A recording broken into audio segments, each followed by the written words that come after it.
السلام علیکم ورحمۃ اللہ وبرکاتہ۔ بہت خاص ویڈیو لے کر آیا ہوں۔ آزادی کی تحریکیں۔ یوم آزادی 15 اگست کو ہم سبھی لوگ مناتے ہیں۔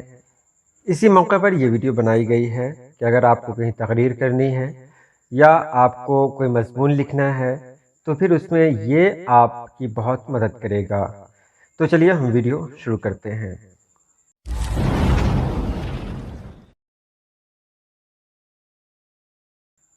ہندوستانی قومی تحریک کی تفصیل۔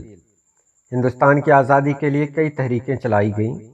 سن 1885 میں کانگریس کے قیام کے ساتھ ہی یہ تحریک شروع ہوئی، جو کچھ اتار چڑھاؤ کے ساتھ 15 اگست 1947 تک جاری رہی۔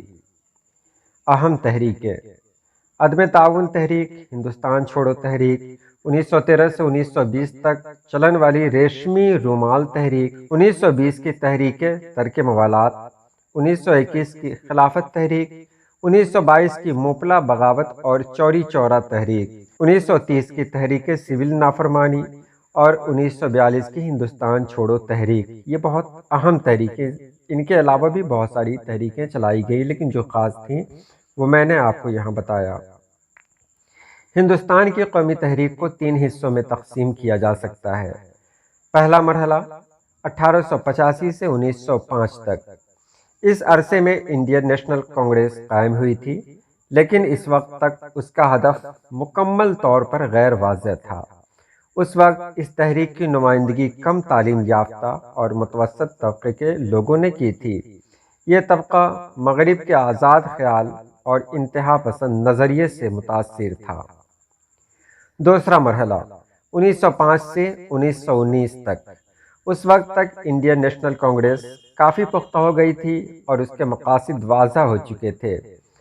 نیشنل کانگریس کے اس پلیٹ فارم سے ہندوستانی عوام کی سماجی، معاشی، سیاسی اور ثقافتی ترقی کے لیے کوششیں شروع کی گئیں۔ اس دوران میں کچھ عسکریت پسند ذہن رکھنے والی تنظیموں نے برطانوی سامراج کے خاتمے کے لیے مغرب کا انقلابی طریقہ کار بھی استعمال کیا۔ تیسرا اور آخری مرحلہ 1919 سے 1947 تک۔ اس عرصے کے دوران مہاتما گاندھی کی قیادت میں کانگریس نے مکمل آزادی کے حصول کے لیے تحریک کا آغاز کیا۔ نیشنلزم کے عروج کی وجہ سے سن 1857 کو ہندوستانی قوم پرستی کے عروج کا آغاز سمجھا جاتا ہے۔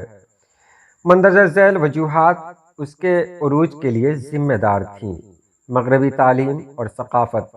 مغربی تعلیم اور ثقافت نے قوم پرست جذبات کو بیدار کرنے میں ایک اہم کردار ادا کیا۔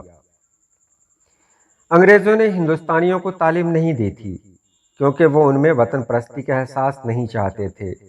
ان کا مقصد برطانوی انتظامیہ اور کاروباری ادارے کے لیے کلرکوں کی ضرورت کو پورا کرنا تھا، لیکن یہ انگریز کی بدقسمتی ثابت ہوئی کہ ہندوستان کو برک، مل، گلیڈسٹون، برائٹ اور لارڈ میکالے جیسے ممتاز مفکروں کے خیالات سننے کا موقع ملا اور ملٹن، شیلی، بائرن جیسے عظیم شاعروں کی نظمیں پڑھنے کا اعزاز حاصل ہوا، جو خود برطانیہ کی وحشیانہ پالیسیوں کا مقابلہ کر رہے تھے۔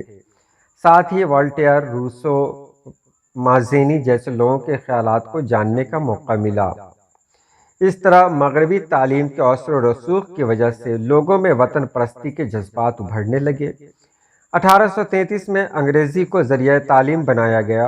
مغربی ممالک کے ساتھ تعلقات، مغربی ادب، سائنس، تاریخ اور فلسفہ کے مطالعے نے ہندوستانیوں کو ہندوستان میں مروجہ بری رسموں سے آگاہ کیا، نیز ان میں قوم پرستی کا احساس ابھرا، اور جب ان میں قوم پرستی کا احساس ابھرا، قوم سے محبت جاگی، ان کے اندر ایک نئی بیداری آئی، جس کا نتیجہ یہ ہوا کہ ہمارا ملک جو 200 سالوں سے غلام تھا وہ 1947 میں آزاد ہو گیا۔